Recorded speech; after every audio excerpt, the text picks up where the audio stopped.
C'est parti pour le voyage dans la glande pinéale. C'est une petite glande qui intrigue depuis longtemps, hein, puisque dans les cultures orientales, on parle de troisième œil. Et ça depuis l'Antiquité, bien avant, depuis les Égyptiens, depuis va savoir quand. Donc ce troisième œil, vous voyez, au niveau des chakras, je vous ai mis une représentation. Donc c'est le chakra qui est, entre les 2 yeux, c'est le point rouge, hein, chez les hindous qui symbolise ce troisième œil. Donc en tout cas, ça se situe dans la zone, supérieure du cerveau, donc plutôt vers le haut. Donc pourquoi le haut? Ben, on verra si on peut, émettre des hypothèses par rapport à ça. Dès, l'an 300, hein, il y a un anatomiste, hein, qui s'appelle donc Hérophile d'Alexandrie, qui l'a considéré déjà comme le muscle constricteur qui contrôle les pensées. Alors le muscle, bon, on aura l'occasion d'y revenir, hein. En revanche, la notion de pensée, on va voir qu'on la retrouve, de manière assez récurrente. Donc déjà, 300 avant JC, avant Jésus-Christ, il s'intéressait à cette petite glande. C'est quand même, interpellant. Un peu plus tard, Galen considérait, lui, que c'est le portail d'entrée des pensées. Donc on retrouve cette notion de pensée. Les Romains, eux, l'appelaient la glande majeure.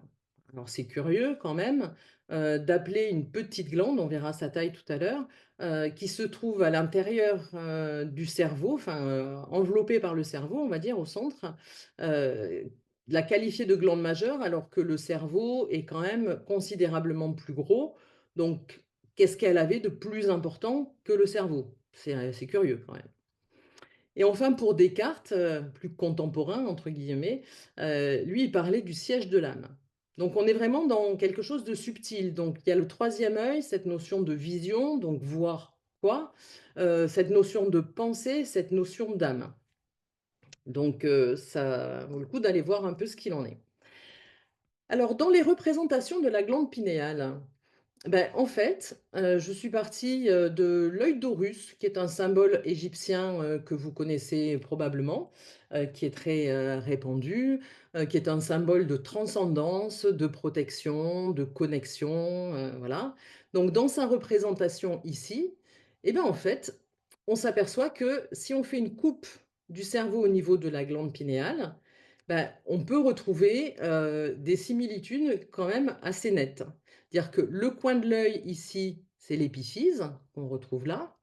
Le thalamus, ce serait l'iris. La petite tige qui descend ici, ce serait l'hypothalamus. Le bulbe rachidien et le corps calleux, donc on retrouve avec le sourcil et ces représentations-là. Donc évidemment, il y a la patte de «l'artiste» entre guillemets qui est passée par là, mais tout de même, il y a des similitudes qui sont, je trouve, interpellantes. Alors pourquoi glande pinéale? Ce qui semble apparaître, c'est que, ben, tout simplement, pinéale, ça veut dire pinéa, pardon, ça veut dire pomme de pin, qu'il se trouve qu'elle a une forme de pomme de pin et donc pomme de pin, pinéa, pinéale. Voilà, pas chercher forcément plus loin. Si c'est simple, restons simples. Ben, cette pomme de pin, justement, elle aussi, elle sert de symbole, symbole d'immortalité, de régénération, qu'on retrouve dans, beaucoup de cultures, dans beaucoup de traditions, spirituelles.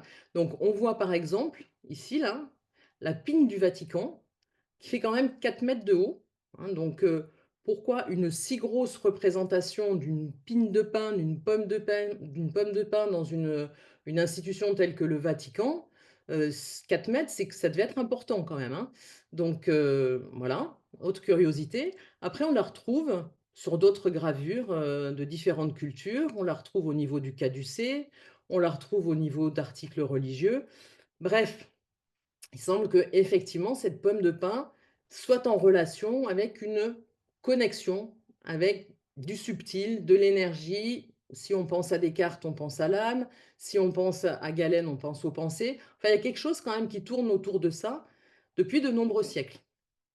Justement, il y a des biologistes, hein, qui se sont, intéressés à l'évolution, des espèces et à la phylogénie de cette glande et ils ont trouvé que, dans l'évolution, bah, il y a des espèces qui ont eu un œil pariétal et on le trouve encore sur ce reptile-là, Sphénodon punctatus, en Nouvelle-Zélande, un rescapé de l'évolution sans doute. Donc on trouve cet œil, alors on le qualifie d'œil, c'est un peu, abusif on va dire peut-être, parce qu'il ne sert en aucun cas à la vue. Il n'y a aucune interférence avec ce que l'animal va voir. En revanche, on le qualifie d'œil parce qu'il est sensible à la lumière. Et cette zone-là, en fait, qui pour lui est apparente, on va la retrouver chez d'autres animaux, notamment des oiseaux, où il y a une structure très sensible à la lumière qui est vraiment en surface au niveau du crâne et qui va capter l'information jour-nuit. Donc, est-ce que c'est ces structures ancestrales qui ont évolué en glande pinéale chez l'homme ou chez les mammifères? Bon, j'ai pas trouvé d'informations qui l'attestent en tout cas, mais on peut se poser la question. Et on retrouve aussi avec cette représentation symbolique, hein, évidemment, de la notion du cyclope aussi avec son œil central, hein, dans la mythologie. Donc le temps passant, bah, les techniques, et les outils, d'étude, ont évolué évidemment. Donc déjà au XVIIe siècle, Thomas Willis considère qu'elle pourrait jouer un rôle dans la régulation des humeurs et des émotions. Donc là déjà, émotion, décodage émotionnel, dit: il y a peut-être quelque chose à aller chercher par là-bas».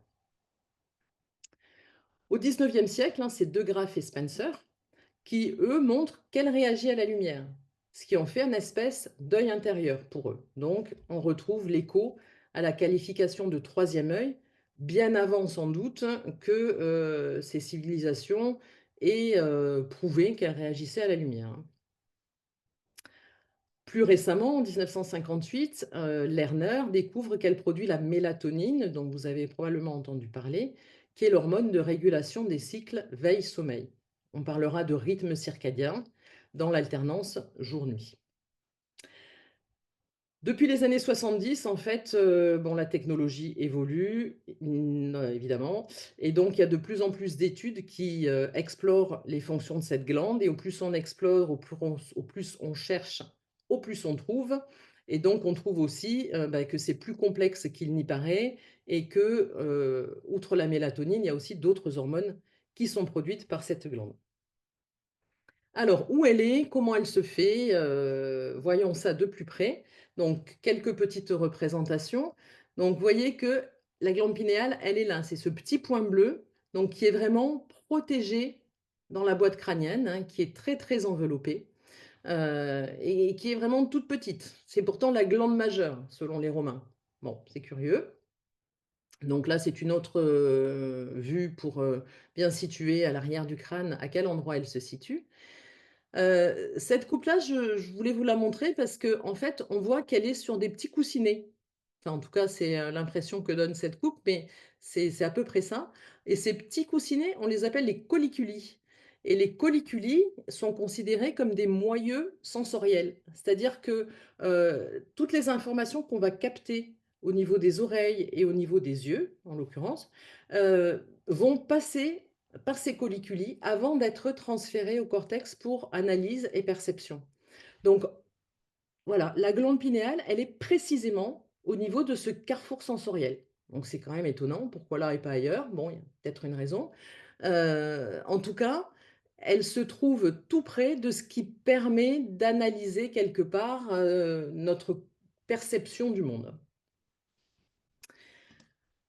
Alors, je vous l'ai dit, elle est toute petite, hein, 6 à 8 millimètres de long sur à peu près 3 millimètres de diamètre pour 100 milligrammes. Bon, pourtant, elle a été repérée depuis très longtemps, hein. Donc, elle est entre les deux hémisphères cérébraux. Pour autant, elle ne fait pas partie du cerveau. Elle a été créée à partir de tissus spécialisés qui, eux, évoluent vers le palais, normalement. Elle est entourée, complètement englobée par le cerveau limbique, qui est quand même, un cerveau, enfin une zone qui est très, très impliquée justement dans tout ce qui est émotionnel, mémorisation aussi, apprentissage. Et sa situation centrale là, fait qu'elle est vraiment tout près de la circulation du liquide cérébrospinal, ce qui veut dire que, quand elle va envoyer une information, bah, cette information va très rapidement être prise en charge par un liquide qui va lui-même très rapidement pouvoir informer, les zones, nerveuses importantes. Alors, au niveau de l'embryogenèse, hein, de sa formation, on voit que ça commence très tôt, à partir de la troisième semaine de vie intra-utérine, le tube neural se forme, à partir de l'ectoderme.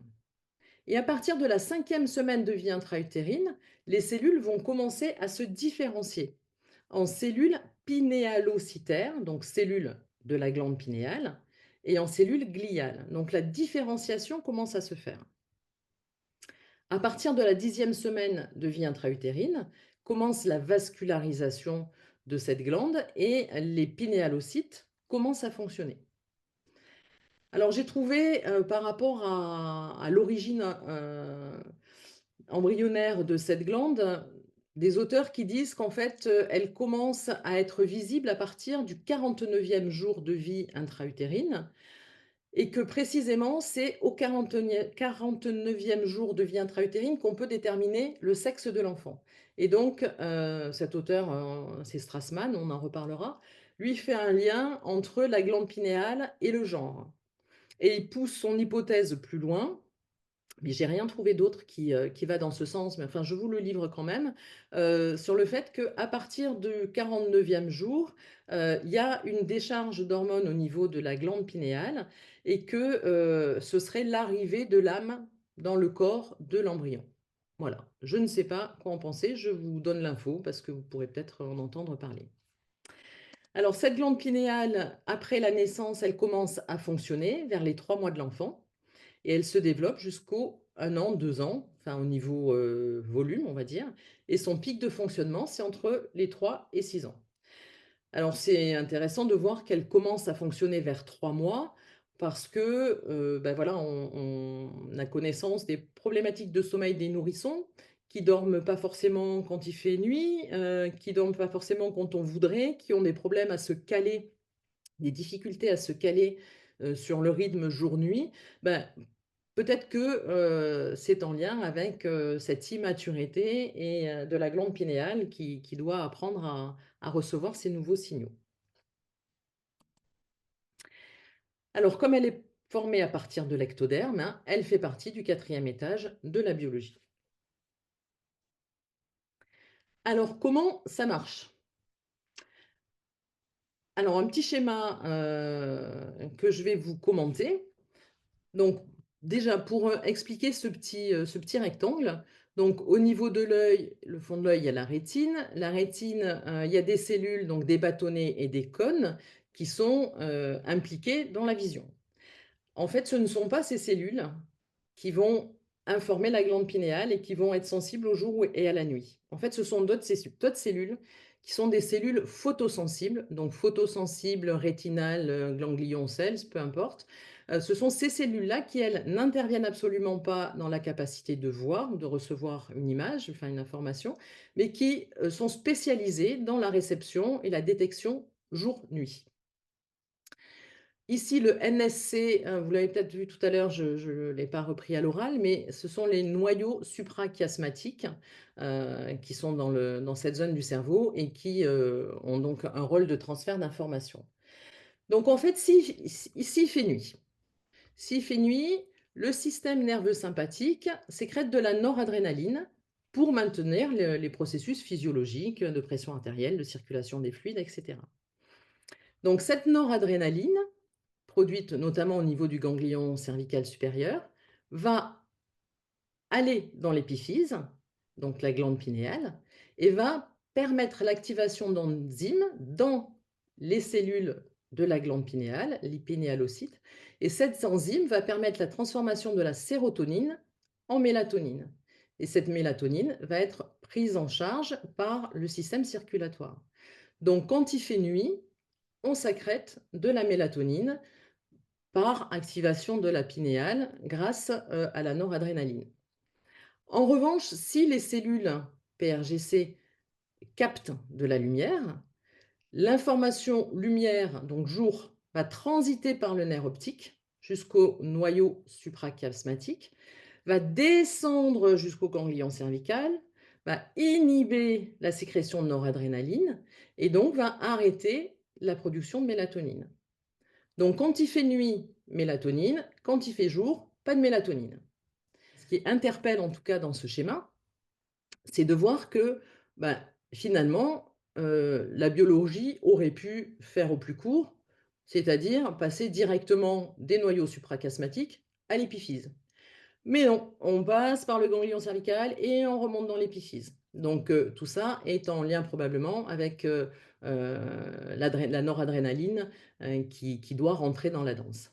Donc on récapitule: réception ou non, selon qu'il fait nuit ou qu'il fait jour, des signaux lumineux, transmission par le nerf optique et production ou non, selon qu'il fait nuit ou qu'il fait jour, de mélatonine. Donc ça, c'est quelque chose qui est bien établi et qu'on connaît. Donc cette mélatonine, à quoi sert-elle? Alors on a une idée, sur le sommeil, hein, qui est assez répandue, mais on va voir que ça va bien au-delà. Donc la mélatonine, elle diminue l'excitabilité des neurones dans les noyaux suprachiasmatiques, mais aussi dans l'hippocampe, dans le cortex cérébral et dans l'hypophyse. Donc s'il y a beaucoup de mélatonine, pardon, bah, l'excitabilité, c'est-à-dire la sensibilité finalement des neurones dans ces zones-là, va diminuer. Et donc on va être moins dans la réception d'informations, moins dans l'échange, moins dans le lien, et donc ça peut altérer l'humeur et entraîner des troubles dépressifs. On a constaté aussi, il y a eu des études en ce sens, hein, qu'elle induit la relaxation des muscles lisses vasculaires, c'est-à-dire les muscles qui participent aux parois des vaisseaux sanguins. Donc si ces muscles se détendent, ben, finalement ça aboutit à une vasodilatation. Et une vasodilatation va conduire à une baisse de la pression artérielle. Donc certains auteurs le conseillent même en hypotenseur. Bon, je, voilà, je vous livre l'info de ce que j'ai pu trouver dans la littérature. Un autre effet très très important, et finalement que vous connaissez sans doute déjà, c'est qu'elle inhibe la production de LH et FSH par l'hypophyse, donc les hormones sexuelles.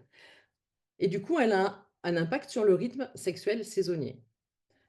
Si on prend l'exemple des animaux dans la nature, hein, quand les jours raccourcissent l'hiver, ben, il y a plus de mélatonine, puisqu'il fait plus souvent nuit. Donc, du coup, les hormones sexuelles sont davantage inhibées. Et ben, du coup, la fonction sexuelle est mise en pause, voire à l'arrêt. En revanche, dès que les jours vont commencer à rallonger au printemps, et ben, cette inhibition va diminuer et la fonction sexuelle va reprendre.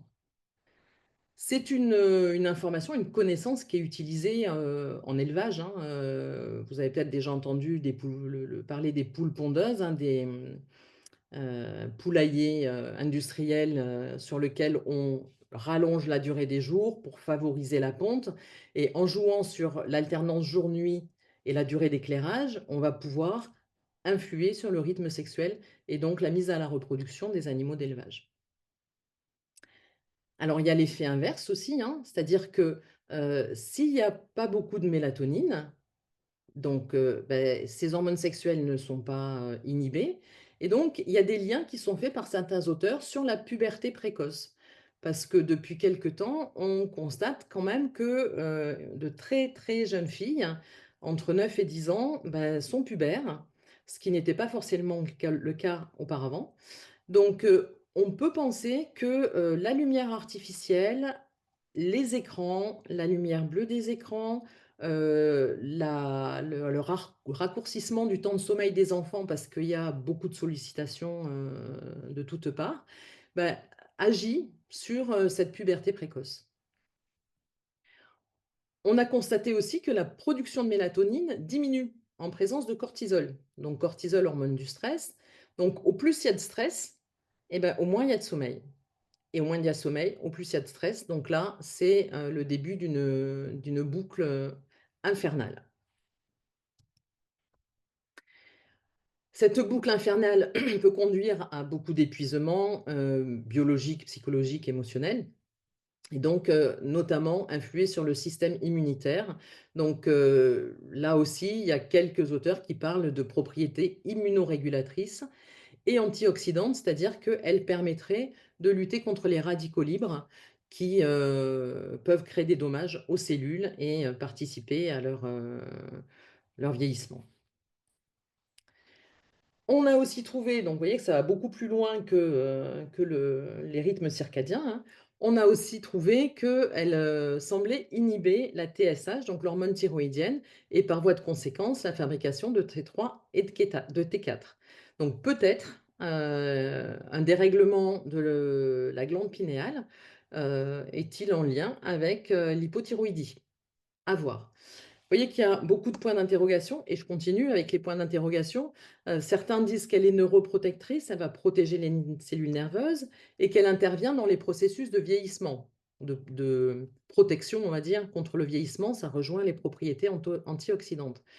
Il y a beaucoup de points d'interrogation parce que, il y a des recherches, mais finalement, il y a beaucoup de recherches et c'est assez complexe. Donc, pour trouver vraiment des éléments, sûrs, et pas vous dire de bêtises, j'ai préféré laisser des points d'interrogation parce que c'est des recherches qui sont en cours. Il y a vraiment une tendance à dire: «Il y a ceci, il y a cela», mais pour l'instant, dans ce que j'ai trouvé, j'ai pas trouvé de validation vraiment, officielle et sérieuse.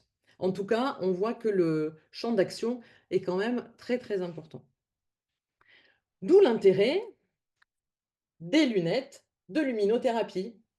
Donc, ce sont des lunettes qui sont utilisées depuis assez longtemps, hein, notamment, surtout dans les pays où les jours courts, sont longs, paradoxalement, ou pendant longtemps dans l'année, les jours sont courts, on va le dire autrement.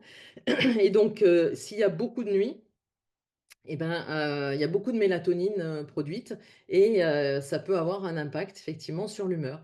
Donc il y a bien longtemps qu'on a fait le lien entre, la stimulation par la lumière au niveau des yeux et l'état émotionnel et psychologique des gens. Et on revient sur ce troisième œil, hein, qui est important dans l'humeur. Alors, quelle pathologie pour la glande pinéale?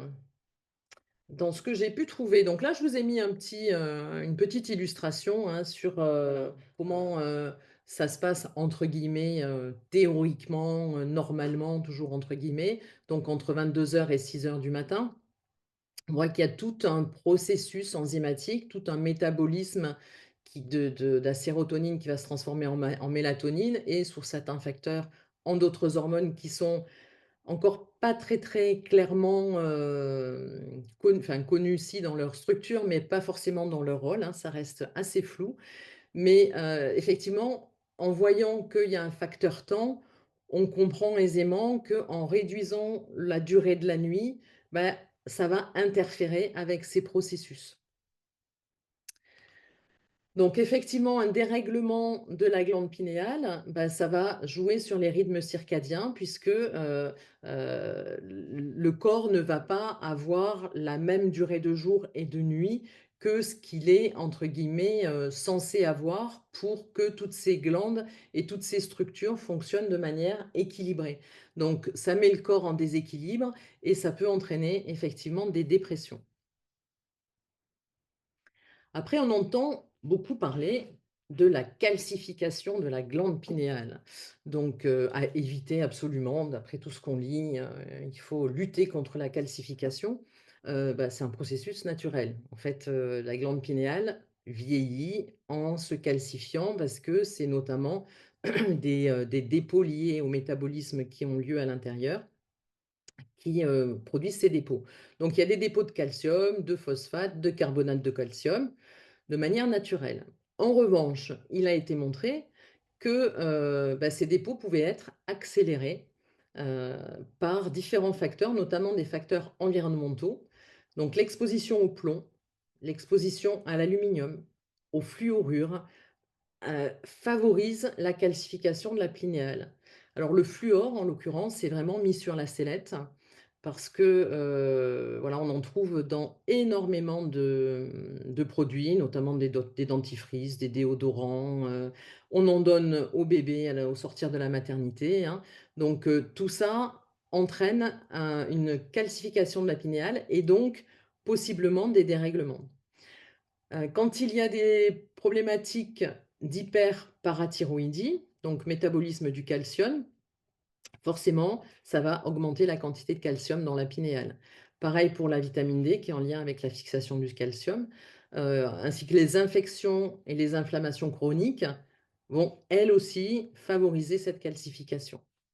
Donc, l'éviter complètement, bah, c'est pas forcément, souhaitable parce que c'est l'évolution naturelle. Par contre, la garder dans un rythme naturel, effectivement, ça peut être intéressant plutôt que d'avoir une calcification, accélérée. Il existe aussi, mais c'est rare, des tumeurs de la glande pinéale qui se manifestent par des maux de tête, des nausées, des troubles, de la vision, des problèmes endocriniens, puisqu'on a vu quand même qu'elle avait un rôle central. Donc là, ce serait intéressant de, en décodage, hein, de partir donc sur la problématique de cancer avec, tout ce qu'on va mettre comme, hypothèse de sens sur la glande pinéale et on va voir ça tout à l'heure. Alors les nouvelles découvertes, enfin nouvelles, hein, ça date de 96, c'est pas si nouveau, mais c'est quand même pas trop vieux non plus. Donc, le docteur Oliveira, un neuropsychiatre, a utilisé les nouvelles technologies, notamment d'imagerie, médicale, pour scanner au plus près cette glande pinéale. Donc ça fait, bah, ce genre d'image-là, on dirait plein de petites montagnes, plein de petites crêtes et il a montré qu'en fait, il s'agissait de cristaux d'apatite et l'apatite est une, pierre, un cristal qui est connu pour sa sensibilité aux ondes électromagnétiques. Donc déjà, c'est intéressant. C'est le seul, minéral présent à l'état cristallin dans le corps et donc en trouvant ces cristaux d'apatite, il appelait ça des grains de cerveau. Bon, c'est étonnant comme formulation, mais pourquoi pas? Mais gardez-le en tête parce qu'on va en reparler tout à l'heure des grains de cerveau. Donc en fait, ces pics d'apatite, heu, il y a des hypothèses qui disent que en fait, c'est un peu comme des antennes qui vont capter les ondes électromagnétiques naturelles et aussi artificielles, probablement. Que ces ondes vont être prises, en fait, vont rebondir d'une certaine manière, hein, et vont être prises prisonnières dans cette glande pinéale, vont former un signal qui après va être transmis, au cortex pour décodage, de l'information. Donc c'est une structure qui est sensible aux ondes électromagnétiques et qui est mise en pas en cause, mais en avant en tout cas, pour, expliquer notamment la sensibilité, au nord et au sud pour les animaux qui, font des migrations. On pense que, par leurs cristaux d'apatite et leur glande pinéale, ils captent l'orientation, comme une boussole en fait, hein, avec d'autres structures aussi, hein, de magnétite, mais qui captent ces ondes qui permettent de les orienter. Alors, je vous ai mis une petite parenthèse, les SEM du professeur Montagnier, dont vous avez peut-être entendu parler. Donc, le professeur Montagnier, en fin de carrière, a montré avec son équipe japonaise ou chinoise, je crois, qu'en fait, il y avait différents modes de communication dans le corps.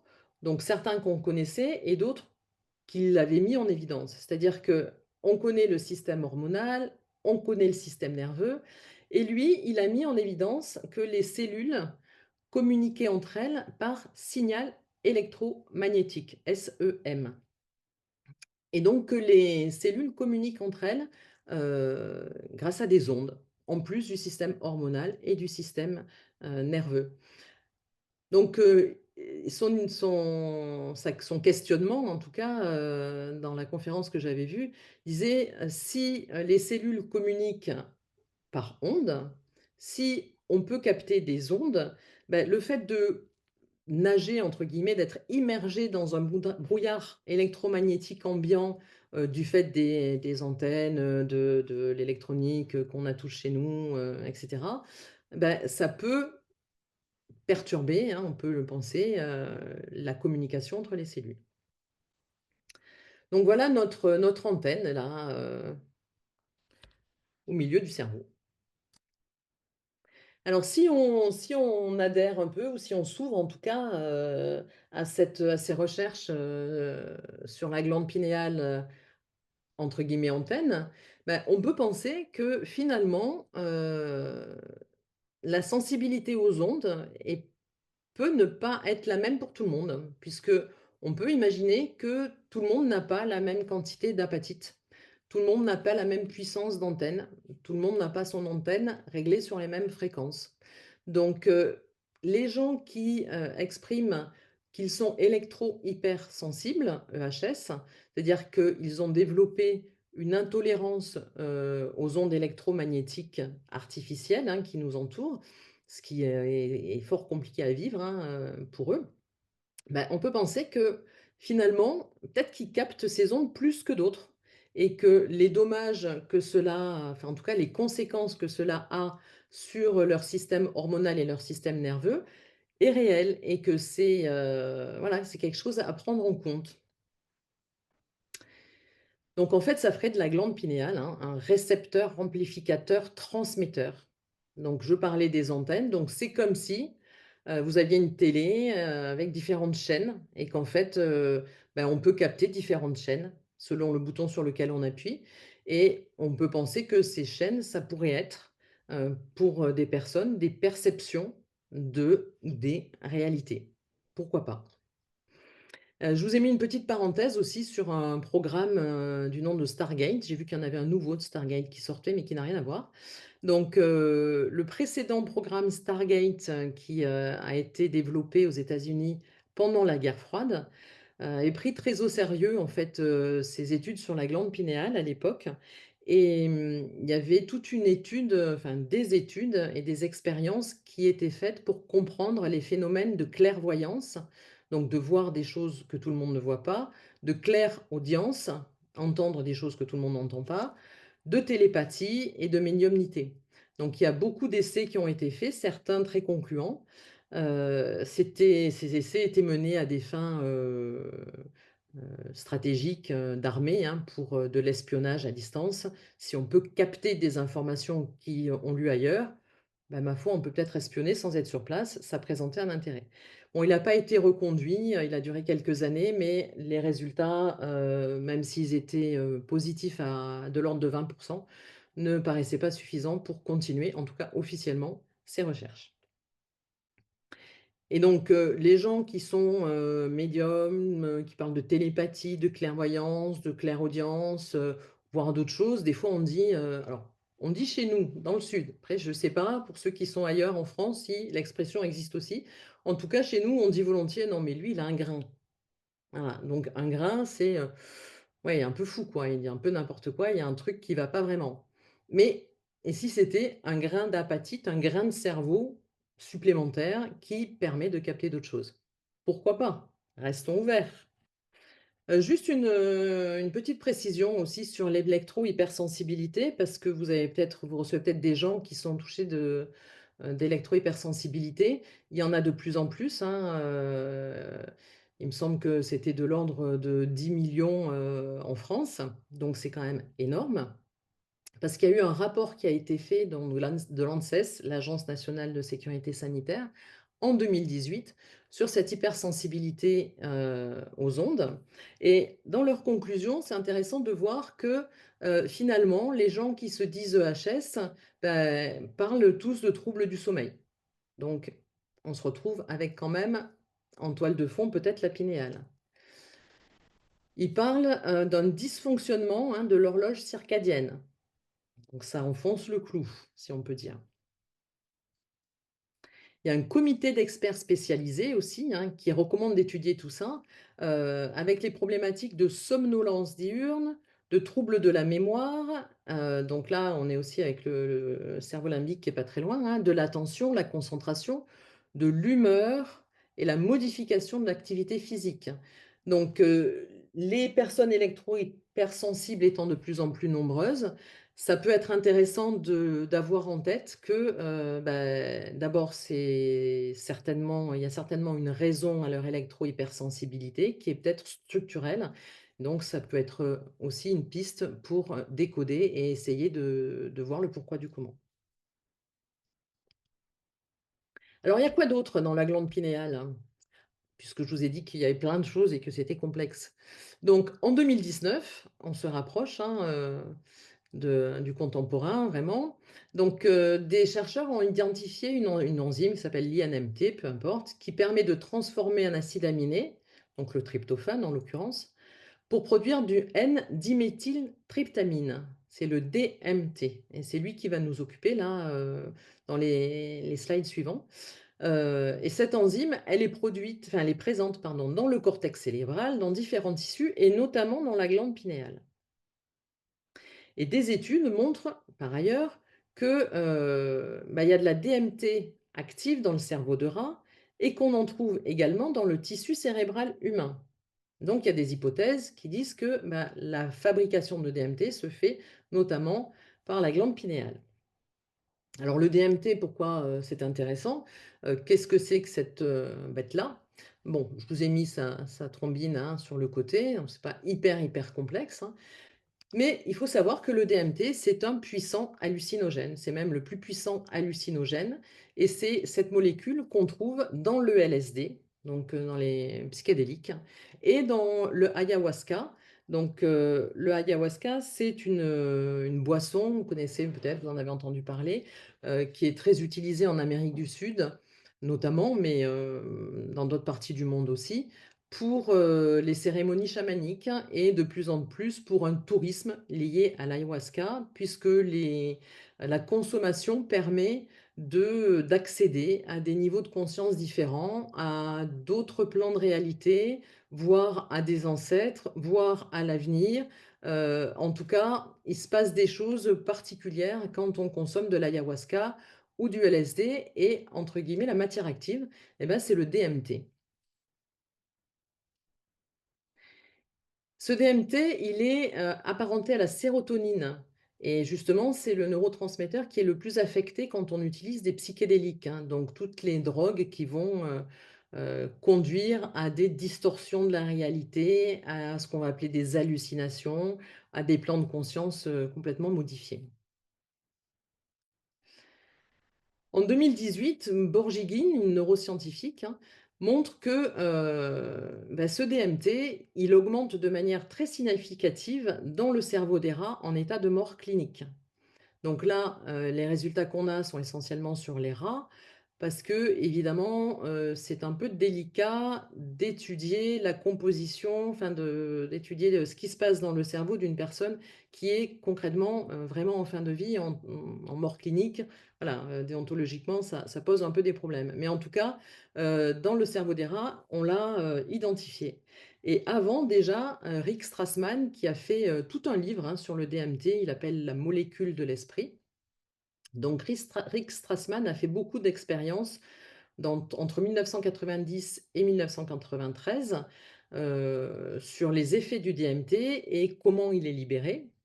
Et donc, il a constaté que, quand des personnes faisaient des expériences de mort imminente, EMI, c'est-à-dire, étaient en état de mort cérébrale, revenaient ou étaient considérées comme morts, mais étaient réanimées avec, les nouvelles, possibilités médicales la concentration en DMT qu'on pouvait mesurer, au niveau sanguin était, très élevée. Donc, pen il émet l'hypothèse, hein, que comme, pour le rat, quand on approche de la mort, il y a des libérations de DMT. Cette quantité de DMT augmente aussi lors d'expériences méditatives. Les méditants confirmés ont une quantité de DMT supérieure. En fait, la pratique de la méditation, la pratique de techniques de respiration, la pratique de mantra, hein, donc de répétition, de psalmodie, comme dans le bouddhisme. En fait, il a été montré, ça vous en avez sûrement entendu parler, que ça modifiait, on dit les ondes cérébrales. Donc il y a les alpha, bêta, thêta et cetera et cetera.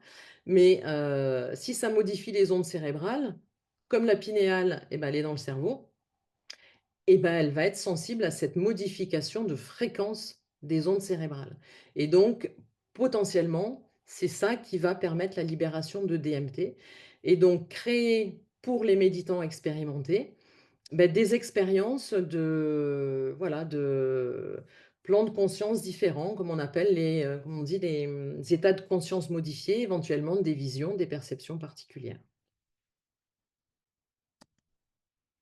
Donc en fait, le DMT est le premier psychédélique humain endogène identifié. On le fabrique nous-mêmes. Donc peut-être que c'est une piste à explorer plutôt que de prendre du LSD ou de l'ayahuasca, bah, de devenir un méditant expérimenté. Pourquoi pas? Ça peut peut-être arriver aux mêmes effets. Donc tout ça pour dire que, bah, quand, des consultants, disent voir, entendre des choses, capter, bah, il faut peut-être les prendre en considération, sérieusement parce que, effectivement, ce sont des gens qui souvent expriment une peur en disant qu'ils ont l'impression de devenir fous, qui veulent en parler à personne parce qu'ils ont peur de se faire enfermer, parce qu'ils ont l'impression d'être schizophrènes. D'ailleurs, le DMT est potentiellement, impliqué dans la schizophrénie, hein, mais bon, ça, c'est un autre sujet. Donc, en tant qu'accompagnant ou que thérapeute, il me semblait important d'ouvrir à cet aspect-là des choses pour dire, ben, voilà, pas forcément avoir un a priori sur, ces gens-là en disant: «Non mais lui il est perché». Ouais, mais c'est peut-être pas pour rien, voilà et c'est peut-être, pas si faux que ça et il a peut-être juste une antenne différente donc prendre en compte ça sérieusement. Donc je vous ai mis parce que j'aime bien, je la trouve, rigolote et pas que, cette citation de Michel Audiard sur: «Heureux soient les fêlés, car ils laisseront passer la lumière». Alors, les pistes de décodage, on va faire en 2 temps. On va regarder les pistes de décodage en lien avec la mélatonine et d'autres après avec le DMT.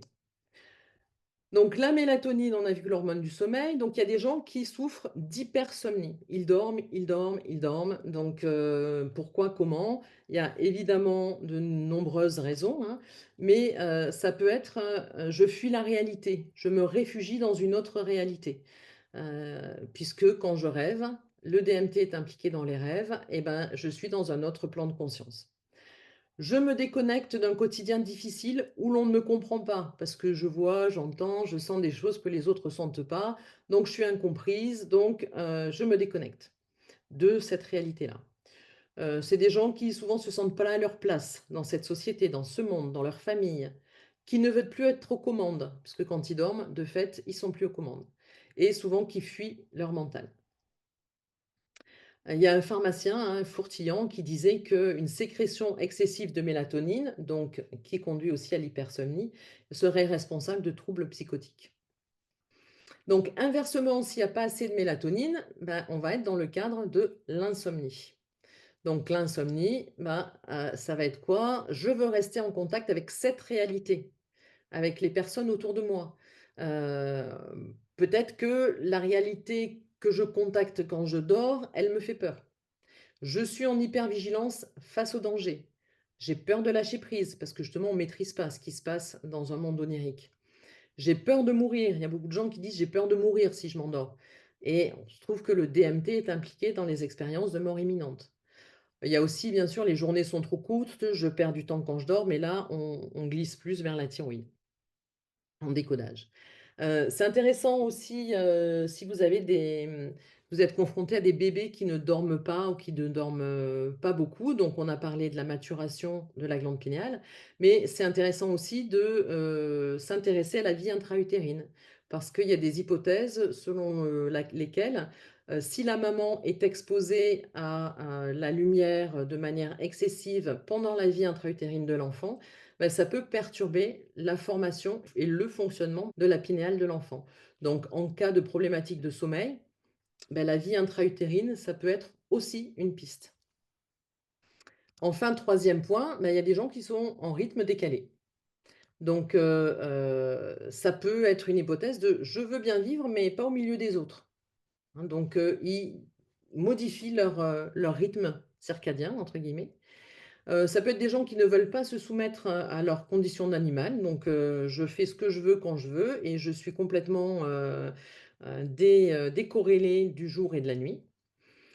Ou aussi, pour certains, qui ont constaté que, bah, la nuit, il y a moins d'échanges de téléphone, de SMS, de mails et cetera et que par conséquent, le brouillard électromagnétique est moins important et donc c'est moins difficile à vivre pour eux s'ils ont une tendance à l'hyperélectrosensibilité.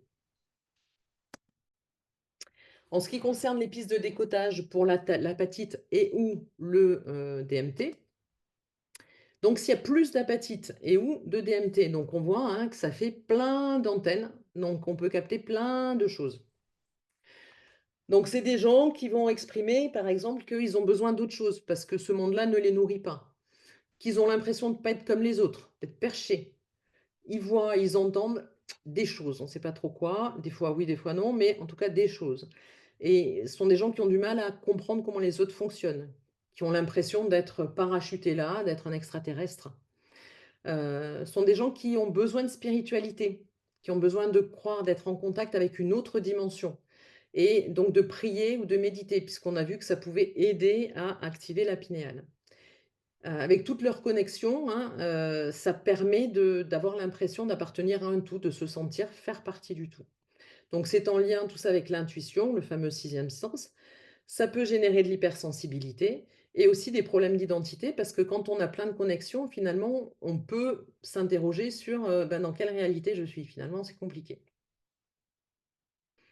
Inversement, s'il y a moins d'apatite ou de DMT, ben, on est dans les modes logiques, hein. Donc au XVIe siècle, Bacon et Descartes, Bacon disait que le pragmatiste examine les faits, un bon exemple vaut mieux qu'un long discours. Et Descartes, lui, disait qu'un argument sans une déduction logique pour l'obtenir n'est rien. Donc ça va être les gens qui vont dire: «Moi, je suis cartésien, je crois que ce que je vois. De toute façon, je me suis coupé de mon imagination parce qu'on m'a dit que je racontais des histoires, que j'étais fou. L'invisible, je maîtrise pas, donc il y a une peur de l'invisible, peur de partout, en fait, hein. C'est vraiment, par derrière, par devant, par-dessus, l'invisible fait peur. C'est des gens qui ont besoin d'être comme tout le monde.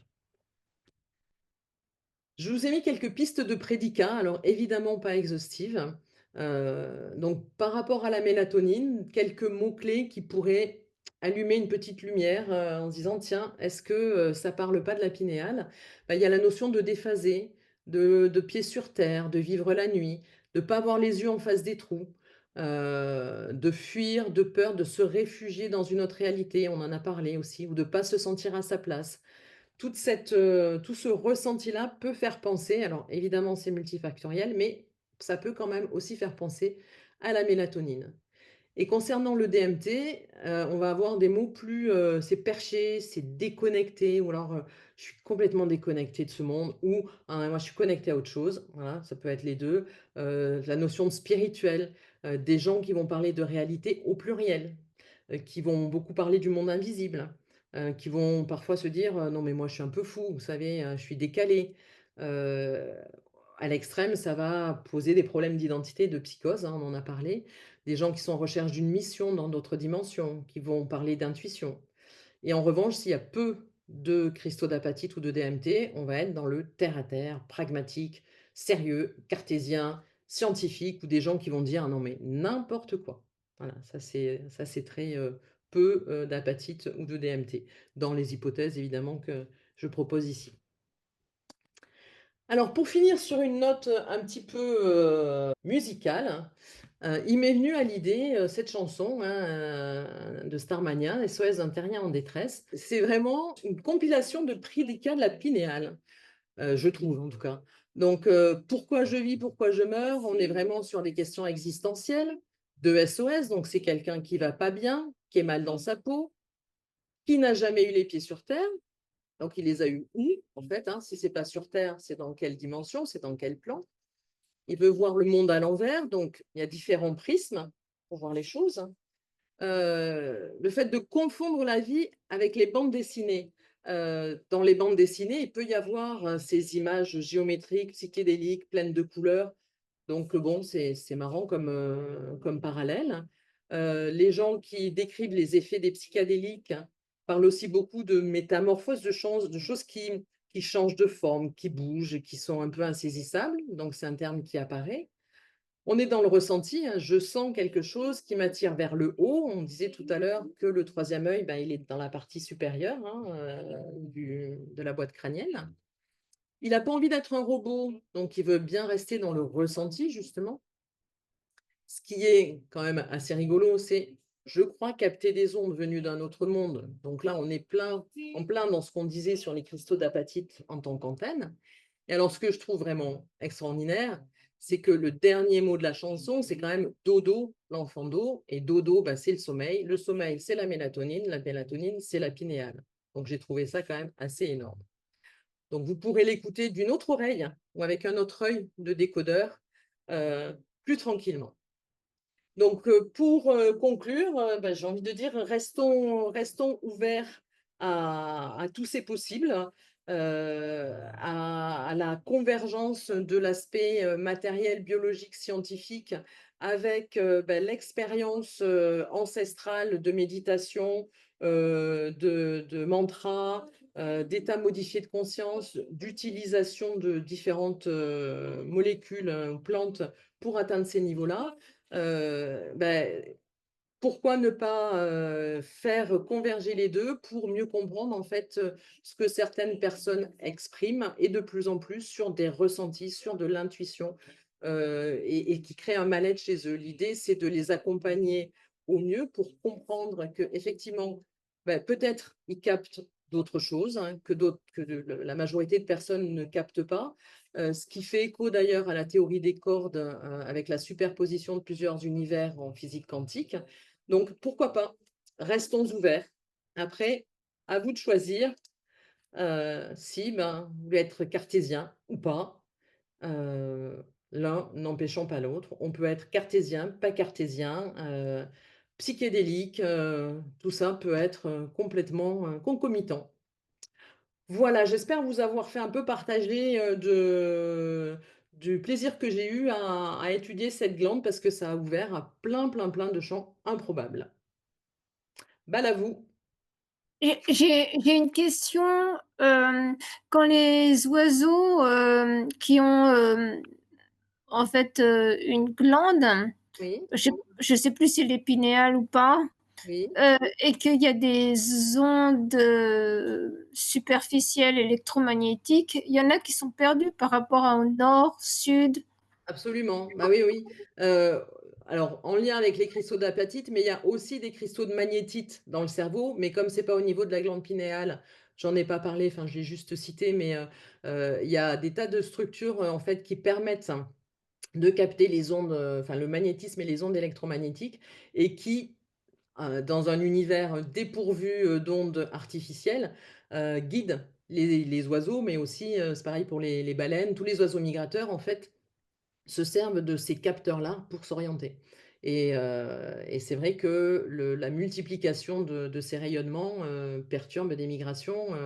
On voit des baleines échouées, des dauphins échoués, enfin bon, d'autres types d'animaux, hein, c'est compliqué pour eux. Oui, merci. Je vous en Alors, prie. j'ai une question aussi. D'abord, j'ai adoré, Magali.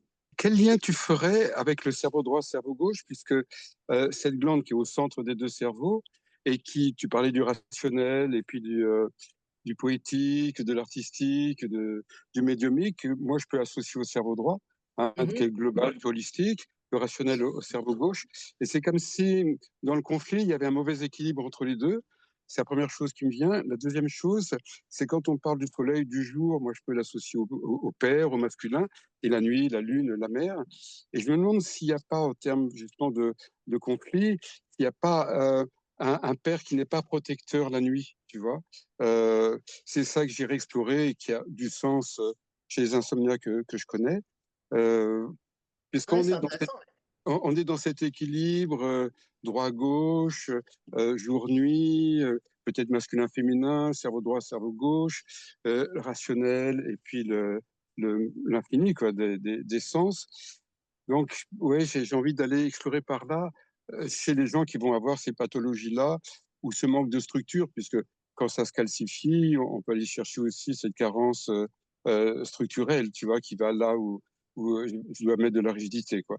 Voilà, Ouais, ouais. c'est ce que ça a stimulé, vraiment, ta présentation totalement brillante, quoi, pour moi, et utile, et vraiment, j'ai appris plein de choses. Ah bah super. Non, mais c'est vraiment intéressant, effectivement, le lien avec cerveau droit, cerveau gauche, elle est centrale, si petite soit-elle, je pense qu'elle est centrale, et que c'est pas pour rien que les Romains l'appelaient la glande majeure.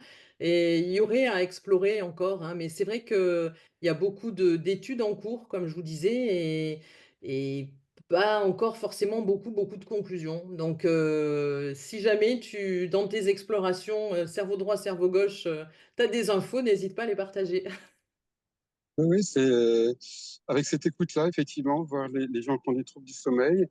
Est-ce que justement ils ont peur des rêves qui est déjà quand même une porte vers autre chose que le rationnel, vers les symboles, vers les émotions, donc ou les fantômes ou d'imagination, etc. Donc j'ai peur de ça. Ou le père trop rigide et je suis mal à l'aise avec cette structure, je dois en rajouter. Hein, j'irai voir ces déséquilibres, comme tu as parlé de la part hétéroïde, là aussi on est dans besoin d'équilibrer phosphore et calcium. Voilà, donc ouais, ça ouvre à ça, ça ouvre à ça, sa présentation. Merci. Super, merci à toi. Bien, est-ce qu'il y a d'autres questions?